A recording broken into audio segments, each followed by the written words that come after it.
Hey guys, how's it going? This is Natinator. Welcome back to your weekly dose of creepypasta. So I've taken into account your lovely words and feedback. Thank you to everyone who spoke up about the pauses and also the pacing. I'm really glad I opened up about it, and I appreciate your understanding and kindness. So the final verdict on all of this is that we're going to be keeping the full narration pacing of my reading. You'll be hearing my unadulterated narration exactly as it was spoken. Feel free to continue to give me feedback on this as we carry on. If you guys ever change your minds, I'm always open to switching back or trying something new. Now, before we jump into the story, I want to thank the members of the Coven over on Patreon. Shoutouts as always to the Disciples, Tiffany, Backwards D-Dog, Vera Ohio, Jelly, Teddy Dog, Patrick White, Backapuff, Bubbly Panda, Sammy Sama, and Auntie Pat.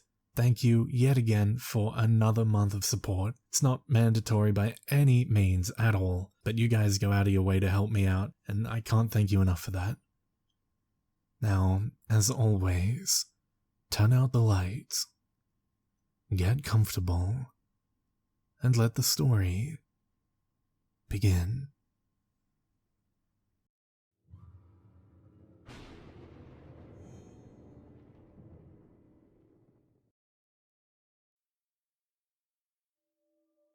That idiot Josh started this. He found this Snapchat username called callme_469. Rumor had it that the account belonged to a hot girl, so Josh thought he could flirt with her, I guess. Despite the suggestive name, Josh was misguided. After connecting, the user sent him nothing but snaps, detailing the instructions to some sort of psychic game.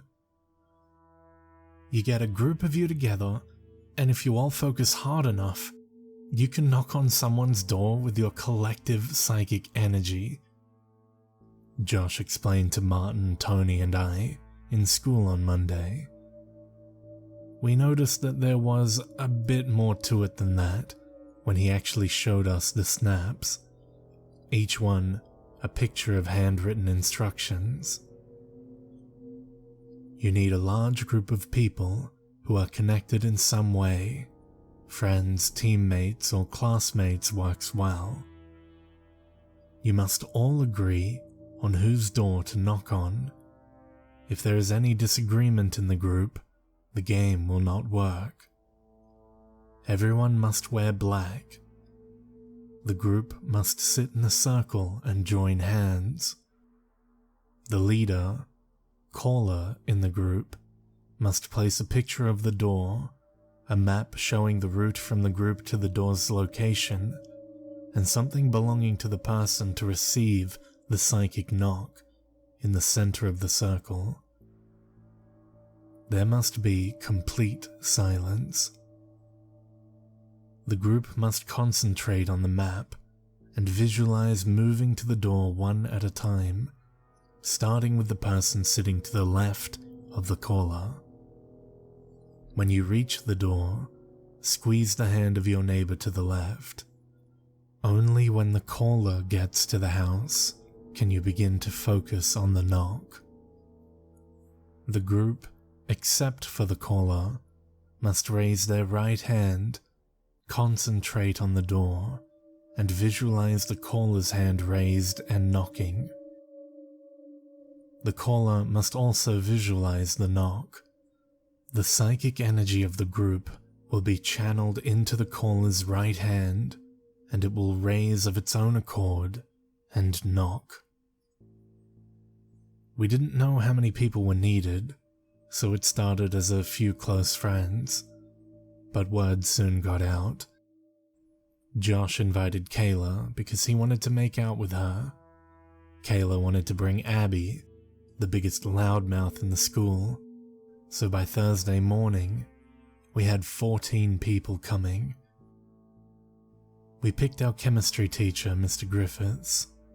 He lived quite close to me, so it was easy enough to take a picture of his door and steal a little garden gnome he had at the front of his house.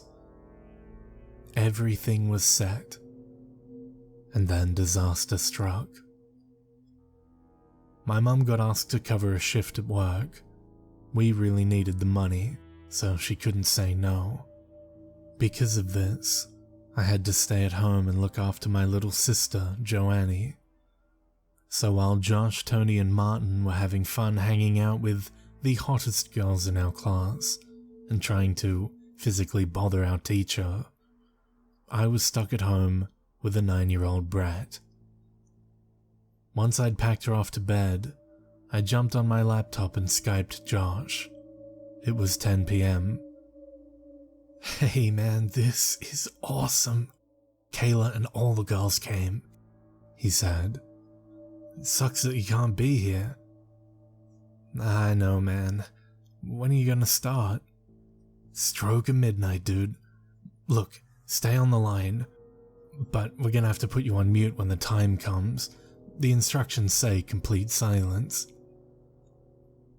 I hung out with them for a couple of hours via Skype and watched them get ready in Josh's basement den.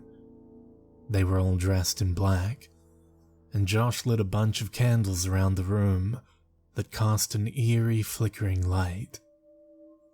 When he turned off the lights, the soft, low candlelight made the images on the screen pixelated and indistinct. "Okay, sorry dude, we're putting you on silent," Josh said, and hit mute. At this point, I could hear them, but they couldn't hear me. They formed into a circle, cross-legged on the floor. Josh was reveling in his role as caller, dishing out instructions and trying to act cool. There was whispering and nodding. Then, when they pulled out the map and object to put in the middle of the circle, they broke out in giggles, and a few of them shot glances at the screen to look at me. I couldn't make out the images clearly, but it didn't look like Mr. Griffith's gnome. It looked more like a sweater. My sweater. And that's when it hit me. They were going to knock on my door. "You sons of bitches!" I shouted uselessly into the muted Skype call. There was nothing I could do. They were in the circle now, completely focused. I watched, powerless to intervene. I couldn't see the hand squeezes as the members of the circle passed the psychic baton to each other, but I could somehow sense it. I felt the energy building from one person to the next. The candlelight grew dimmer, drawing all attention to the circle, blocking out the rest of the room, the rest of the world. The light flickered wildly as each hand was squeezed tight, and then the energy passed. Despite the silence in the room, a distant rumbling, grating noise grew over our connection. It hurt my ears. I wanted to scream at them to stop, but found myself entranced by the events unfolding on my screen. The energy passed to Josh, and the group broke hands. They raised them in unison. Josh's hands remained on his knees, his face impassive, eyes narrowed. They knocked 3 times, slowly and deliberately. Impossibly, a deep reverberation built over the Skype connection, so that by the end of the 3rd knock, the booming noise echoed into the pits of infinity. It's hard to describe everything that happened in those next few moments. Josh's hand shot up. For a fraction of a second, he stared at it, a terrified look on his face. In an instant, the look was gone, as his eyes rolled back in his head, only the whites now staring vacantly out. The flickering candlelight transformed the shadow of his raised hand from a teenage boy's into that of a gnarled and twisted fiend. I don't know if I actually saw it, or imagined it after the fact, but for less than a heartbeat, I thought I saw the terrible creature who owned that hand, etched in shadow on the wall and my screen. A sound came over the speakers, full of dread, malice, and glee.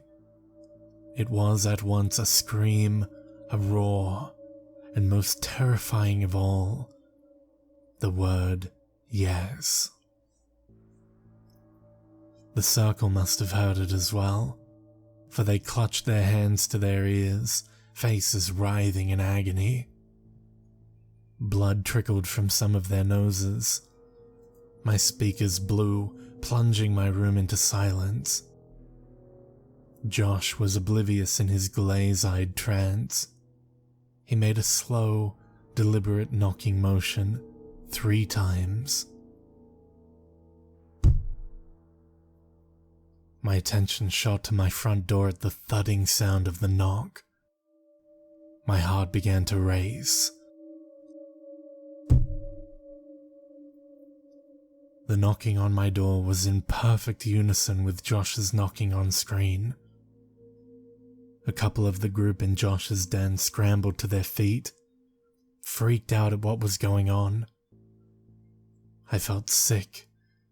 This had gone way too far. I stood up and backed away from the door to my stairs. No fucking way I was opening that door with the shit I'd just seen.